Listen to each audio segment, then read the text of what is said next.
আজানের একটা ছোট ভিডিও ভাইরাল হয়েছে। প্যালেস্টাইনের গাজায় একজন মুয়াজ্জিন আজান দিতে দিতে কেঁদে ফেলেছেন। أشهد أن محمدا رسول الله حي على الصلاة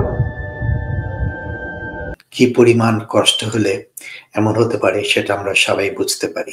গত কয়েক মাস গাজায় হাজার হাজার মানুষ নিহত হয়েছেন।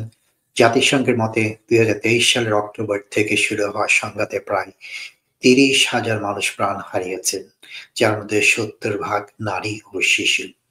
প্রতিদিন গড়ে ১২০ জনের বেশি মানুষ নিহত হচ্ছে, আর শহরটা একটা ধ্বংসস্তূপে পরিণত হয়েছে। প্রতিটি মৃত্যুর পেছনে একটি গল্প, একটি স্বপ্ন, একটি পরিবার থাকে।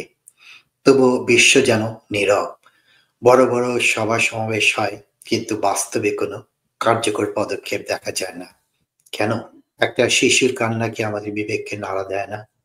গাজার হাসপাতালগুলো ধ্বংসস্তূপে পরিণত হয়েছে, চলছে পানি ও খাদ্যের চরম সংকট।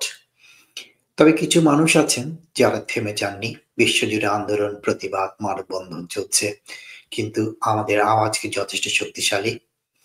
রাজনৈতিক স্বার্থের খেলা কি মানবতার চেয়েও বেশি গুরুত্বপূর্ণ?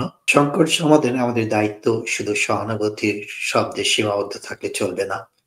সাহায্য পাঠানো, সামাজিক মাধ্যমে সচেতনতা সৃষ্টি এবং বৃদ্ধি, এবং বিশ্ব নেতাদের উপর চাপ সৃষ্টি করা, এগুলো আমাদের হাতেই মধ্যেই রয়েছে।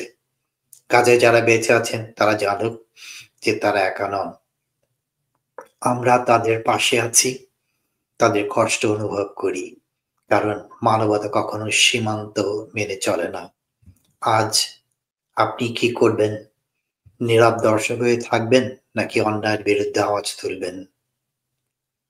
মানবতা কখনো থেমে থাকে না। আপনার কণ্ঠস্বরের মূল্য আছে।